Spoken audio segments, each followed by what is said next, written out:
Allahu Akbar, Allahu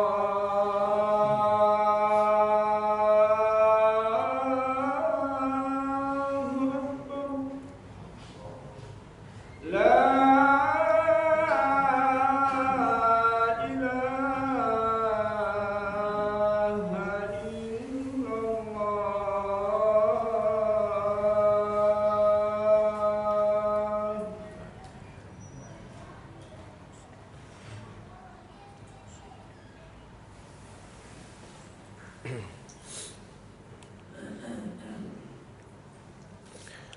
Innal hamdalillah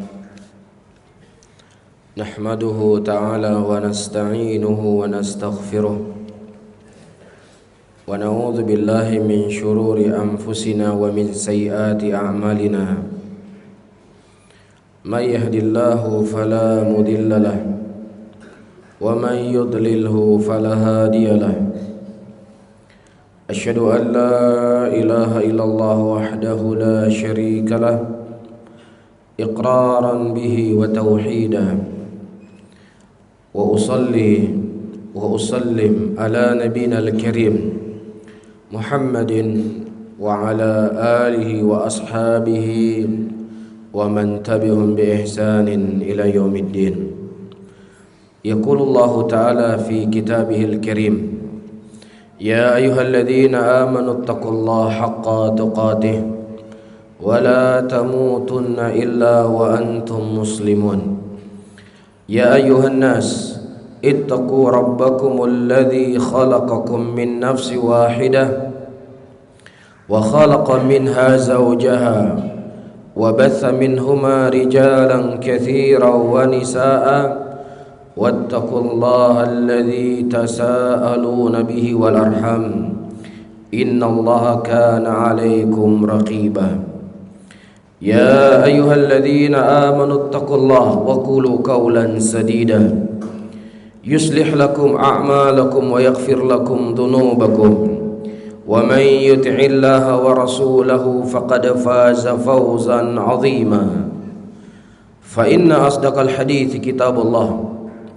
وخير الهدي هدي محمد صلى الله عليه وسلم وشر الأمور محدثاتها فإن كل محدثة بدعة وكل بدعة ضلالة وكل ضلالة في النار أعاذنا الله وإياكم من النار. Saudara-saudaraku kaum muslimin, jamaah Jumat yang dirahmati oleh Allah tabaraka wa taala, setiap kita pasti meyakini rukun iman yang enam atau rukun Islam yang 5 itu mempersaksikan bahwasannya tiada ada ilah yang berhak disembah kecuali Allah, dan juga kita mempersaksikan Muhammad Rasulullah, Muhammad itulah Rasulnya Allah subhanahu wa ta'ala. Namun apakah kita tahu apa hakikat persaksian seseorang bahwasanya Nabi Muhammad itulah Rasulnya Allah subhanahu wa ta'ala? Persaksian kita kepada Rasulullah sebagai Nabi tidak hanya cukup dengan lisan-lisan kita saja, tidak cukup dengan ucapan-ucapan kita saja, karena orang-orang munafikin, orang-orang yang dikhabarkan oleh Allah subhanahu wa ta'ala innal munafiqina fi darki asfali minan nar, bahwasanya orang-orang munafik itu berada di keraknya neraka, mereka juga berucap, bahkan mereka juga mempersaksikan bahwasanya Nabi Muhammad adalah Rasulnya Allah subhanahu wa ta'ala. Allah subhanahu wa ta'ala menyebutkan di dalam surat Al-Munafiqun, idza ja'akal munafiquna qalu nashhadu innaka la rasulullah wallahu ya'lamu innaka la rasuluh wallahu yashhadu innal munafiqina lakadzibun. Ketika orang-orang munafik mendatangi engkau, qalu, mereka berkata, nashhadu, kami mempersaksikan, innaka la rasulullah, sesungguhnya engkau benar-benar Rasulnya Allah. Ini persaksian mereka, ini pengakuan mereka yang Allah subhanahu wa ta'ala abadikan di dalam Al-Quranul Karim. namun ternyata persaksian mereka didustakan oleh Allah Subhanahu wa taala. Wallahu yashhadu innal munafiqina lakadzibun. Sesungguhnya Allah mempersaksikan orang-orang munafik mereka pendusta. Mereka hanya mengucapkan saja melalui lisan-lisan mereka Rasulullah sallallahu alaihi wasallam sebagai rasulnya, tetapi mereka tidak mendatangkan konsekuensi dari kalimat tauhid itu sendiri. Begitu juga saudara-saudara kaum muslimin, Dajjal sebagai tokoh kekufuran yang akan datang di akhir zaman. Ia akan menyesatkan manusia, yang mengajak manusia untuk beribadah kepadanya, yang mengajak manusia untuk menyembahnya. Disebutkan di akhir Sahih Muslim, ketika Dajjal bertemu dengan sebagian sahabat Rasulullah sallallahu alaihi wasallam yang terdampar ke sebuah pulau, kemudian mereka bertemu dengan Dajjal, dan Dajjal bertanya beberapa hal di antara yang ditanyakan, apakah Muhammad itu telah datang dan diutus oleh Allah? Kemudian orang-orang yang terdampar tadi mengatakan, iya benar, Rasulullah sudah diutus oleh Allah Subhanahu wa taala. Ini merupakan tanda Dajjal akan segera keluar. Kemudian apa kata Dajjal?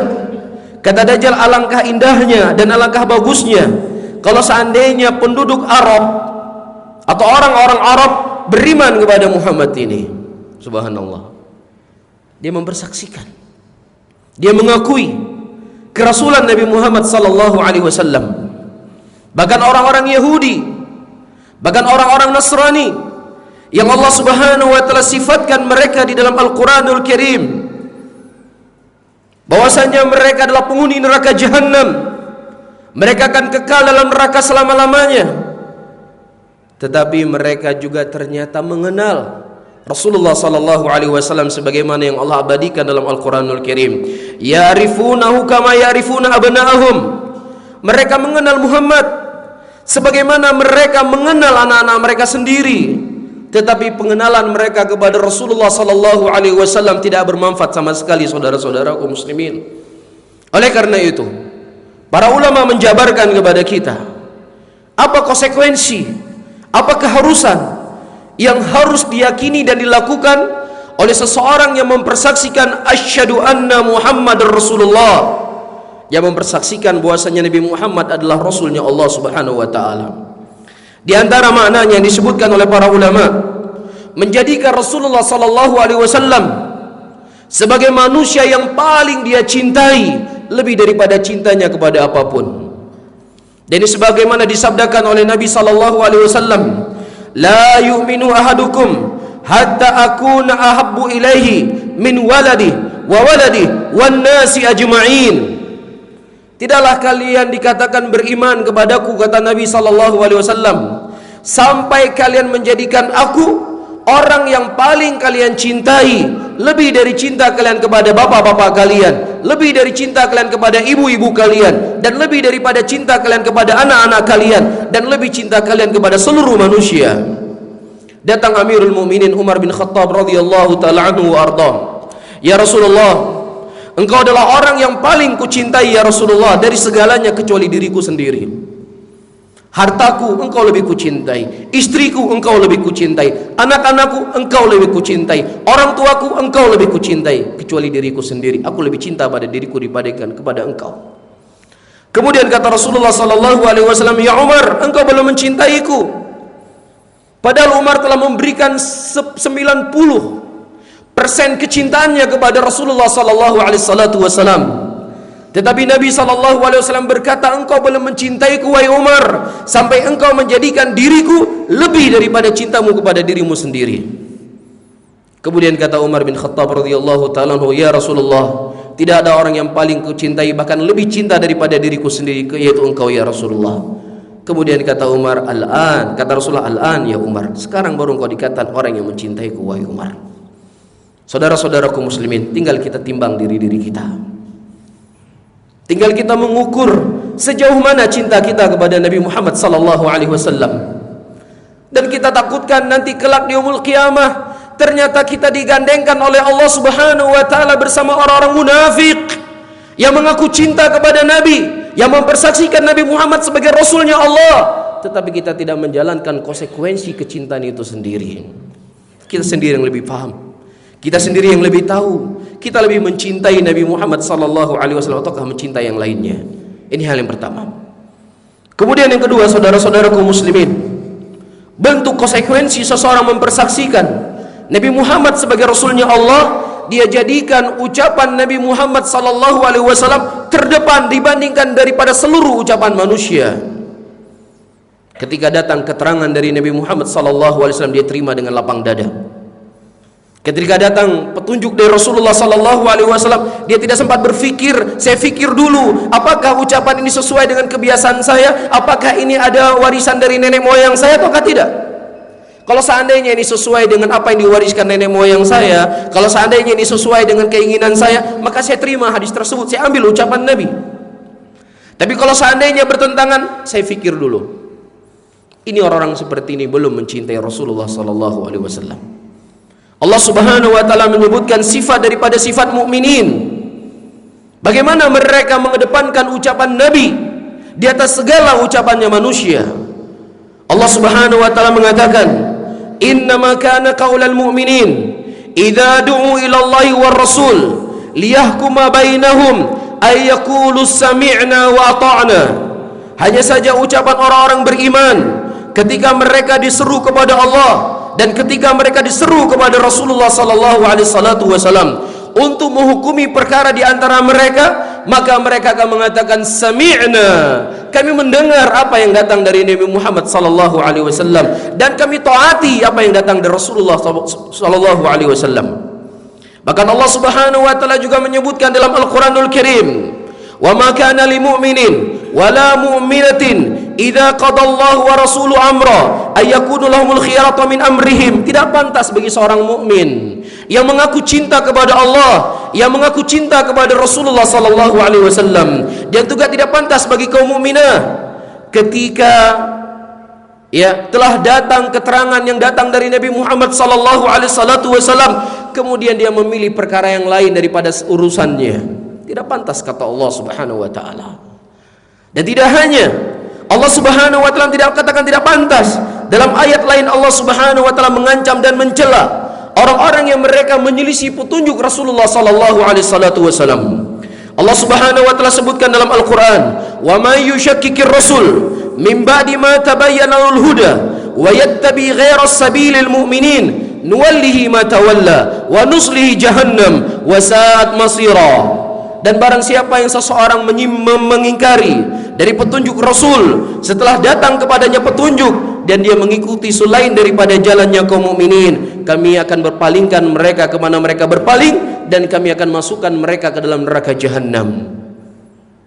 Saudara-saudaraku muslimin, para sahabat Rasulullah merupakan contoh yang paling terbaik yang kita ikuti. Bagaimana mereka mengedepankan ucapan Nabi Muhammad sallallahu alaihi wasallam di atas ucapan siapapun dari manusia.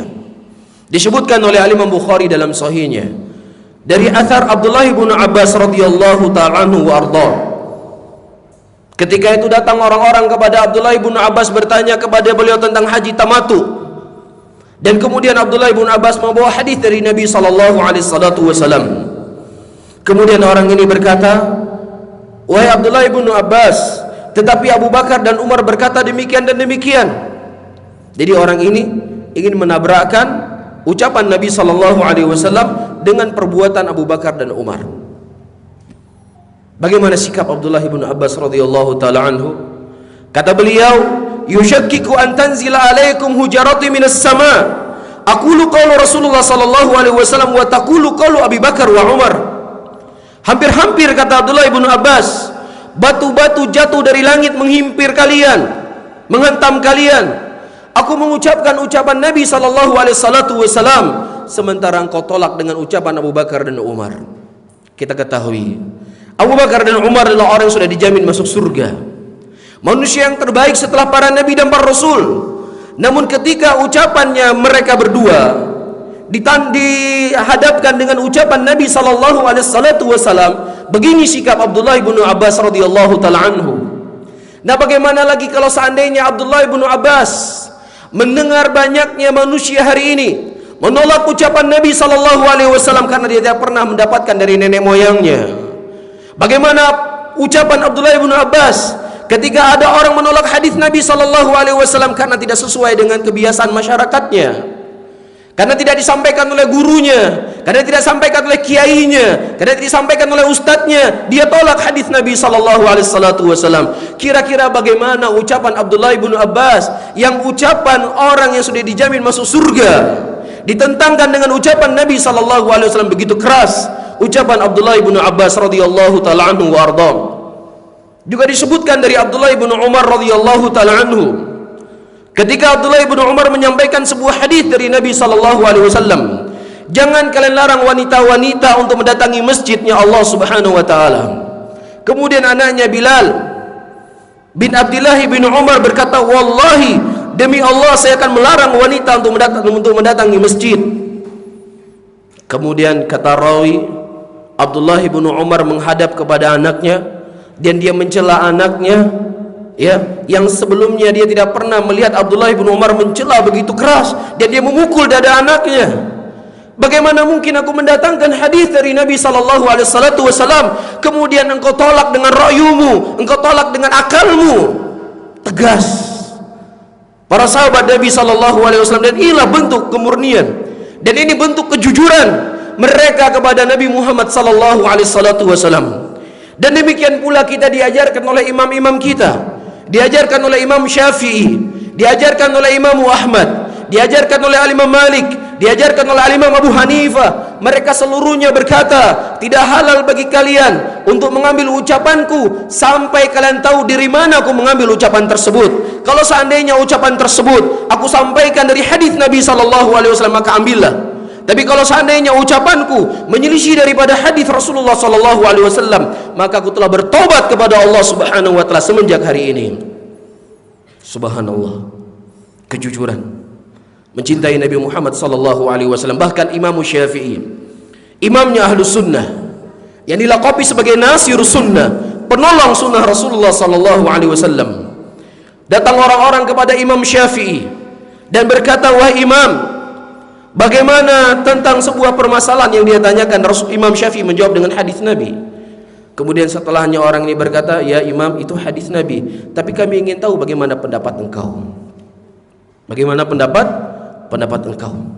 Kemudian dengan wajah yang memerah, Al-Imam Syafi'i rahimahullah berkata, hal tarani fi kanisatin min kanaisi nasara, hal tarani fi bai'atin min bai'atil yahud. Apakah engkau pernah melihat aku berada di gerejanya Nasrani? Ataukah engkau pernah melihat aku berada di tempat ibadahnya orang Yahudi? Ataukah engkau pernah melihat aku tempat ibadahnya orang-orang Majusi? Aku membawa hadis Nabi sallallahu alaihi wasallam, kemudian aku tidak beriman dengan hadis tersebut. Kamu pikir saya ini orang Kristen? Kamu pikir saya ini orang Yahudi yang tidak beriman kepada Nabi Muhammad sallallahu alaihi wasallam? Nah, kalau seandainya Imam Syafi'i, seorang mujtahid, seorang imam, beliau tunduk dan patuh kepada ucapan Nabi sallallahu alaihi wasallam, apalagi kita yang akalnya tidaklah sesempurna sebagaimana akalnya Imam Syafi'i rahimahullahu taala. Yang ketiga dan yang terakhir, saudara-saudaraku muslimin, di antara bentuk konsekuensi seseorang mengucapkan asyhadu anna Muhammad Rasulullah, yaitu mentaati seluruh apa yang diperintahkan oleh Nabi sallallahu alaihi wasallam. Wa ma ataakumur rasulu fakhudhu wa ma nahakum anhu fantahu. Dan apa yang diperintahkan oleh Rasul kepada kalian maka ikutilah, dan apa yang dilarang oleh Nabi kepada kalian maka akhirilah. Ini perintah Allah Subhanahu wa taala kepada kita, dan demikianlah seharusnya kita beradab kepada Nabi Muhammad sallallahu alaihi wasallam. Tidaklah ketika Rasulullah memerintah kepada kita dengan sebuah perintah, tunggulah 1 tahun lagi, saya masih muda, saya masih punya cita-cita untuk mengejar dunia saya, setahun lagi nanti saya bertaubat, setahun lagi saya akan mengamalkan sunnah Nabi sallallahu alaihi wasallam. Iya dan billah, ada tashwish dari syaitan. Para sahabat Nabi sallallahu alaihi wasallam, saudara-saudaraku muslimin, khamar merupakan sesuatu yang paling disukai pada waktu itu. Minuman keras sesuatu yang paling digemari oleh penduduk kota Mekah pada waktu itu. Sampai-sampai mereka sangat menggemari khamar. Allah Subhanahu wa taala menurunkan tentang haramnya khamar sampai 4 fase atau 5 fase. Pelan-pelan diturunkan oleh Allah. Nah, ketika turun ayat Allah Subhanahu wa taala mengharamkan khamar. Tidak ada satupun para sahabat Nabi sallallahu alaihi wasallam berkata, "Ya Rasulullah, berikan kepada kami 1 tahun lagi untuk kami bisa bertaubat. Biarkan kami dengan minuman keras kami dulu, tinggal berikan waktu kepada kami." Tidak. Disebutkan kota Madinah pada waktu itu pasarnya banjir dengan minuman khamar. Mereka menghancurkan semua minuman khamar sebagai bentuk penyambutan kepada perintahnya Allah Subhanahu wa taala dan perintahnya Rasulullah sallallahu alaihi wasallam. Mudah-mudahan saudara-saudaraku muslimin, kita dijadikan oleh Allah Subhanahu wa taala orang-orang yang benar-benar jujur kecintaannya kepada Nabi Muhammad sallallahu alaihi wasallam. Hari ini kita bisa berucap, hari ini kita bisa keluar dari mulut kita cinta kepada Rasulullah, tapi Allah yang Maha tahu apa yang ada dalam hati kita. Kita berharap bisa bertemu bersama Nabi Muhammad sallallahu alaihi wasallam, tapi kita takutkan jelas di yaumul qiyamah Rasulullah sallallahu alaihi wasallam akan mengusir kita dari haudnya beliau dikarenakan banyaknya penyimpangan kita dari sunnah-sunnah Rasulullah sallallahu alaihi wasallam. Barakallahu li wa lakum fil Qur'anil azim wa nafani wa iyyakum bima fihi minal ayati wa dzikril hakim. Fataqabbalallahu minni wa minkum innahu samii'un alim.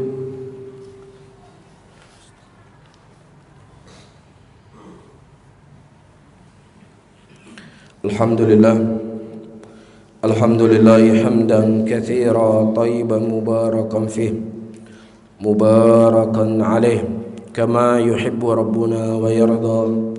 Asyhadu an la ilaha illallah wahdahu la syarika lah iqraran bihi wa tauhidan, wa asyhadu anna Muhammadan abduhu wa rasuluh. يقول الله تعالى في كتابه الكريم: أعوذ بالله من الشيطان الرجيم بسم الله الرحمن الرحيم والعصر إن الإنسان لفي خسر إلا الذين آمنوا وعملوا الصالحات وتواصوا بالحق وتواصوا بالصبر إن الله وملائكته يصلون على النبي يا أيها الذين آمنوا صلوا عليه وسلموا تسليما اللهم صل على محمد وعلى آله وأصحابه ومن تبعهم بإحسان إلى يوم الدين. اللهم اغفر للمسلمين والمسلمات والمؤمنين والمؤمنات الأحياء والأموات. ربنا آتنا في الدنيا حسنة وفي الآخرة حسنة وقنا عذاب النار. آخر دعوانا وأقيموا الصلاة.